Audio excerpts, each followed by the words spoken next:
তো হে এভরিওয়ান, বাসায় থাকা সিম্পল জিনিস দিয়ে যদি এত মজাদার লাড্ডু বানানো যায় তাহলে আর দোকান থেকে কেনার কি প্রয়োজন। আর এখন যেহেতু রামাদান সিজন, সো সবার বাসায় বেসনটা কম বেশি রয়েছে, আর এই বেসন দিয়ে আজকে আমি তোমাদের লাড্ডু বানিয়ে দেখাবো।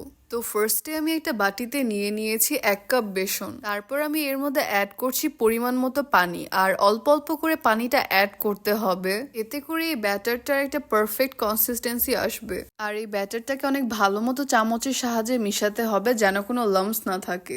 যখন দেখবো এই ব্যাটারটার থিকনেস এইরকম, তখন বুঝবো আমাদের ব্যাটারটা রেডি। এবার এটাকে ডিপ ফ্রাই করে নিতে হবে, অ্যান্ড চুলার ফ্লেমটা আমি মিডিয়াম টু হাই রেখেছি।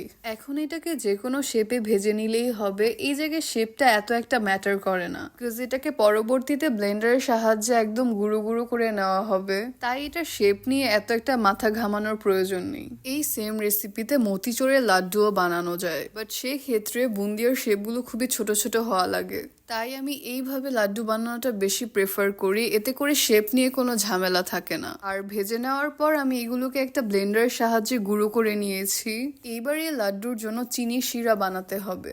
আমি এর জন্য ইউজ করেছি 1 কাপের একটু কম চিনি আর 1/2 কাপ পানি। আর সুন্দর একটা কালার আসার জন্য আমি এর মধ্যে ইউজ করেছি ইয়েলো ফুড কালার, যেটা টোটালি অপশনাল। এবার আমি এর মধ্যে আগে থেকে গুঁড়ো করে রাখা সেই মিক্সটা অ্যাড করছি। এখন এটাকে অনবরত নাড়তে হবে। যখন এটা প্যানের গা থেকে এমন উঠে উঠে আসবে, তখন বুঝবো আমাদের লাড্ডুর ডোটা রেডি। দেন এটাকে আমি 5 মিনিটের জন্য রেস্টে রেখে দিব, যেন এটা একটু ঠান্ডা হতে পারে। তারপর আমি এটাকে হাতের সাহায্যে লাড্ডুর শেপে বানিয়ে নিচ্ছি। আপনারা চাইলে এই জায়গায় ড্রাই ফ্রুটসও ইউজ করতে পারেন, সেক্ষেত্রে এটা দেখতেও সুন্দর লাগবে আর খেতেও আরো মজা লাগবে।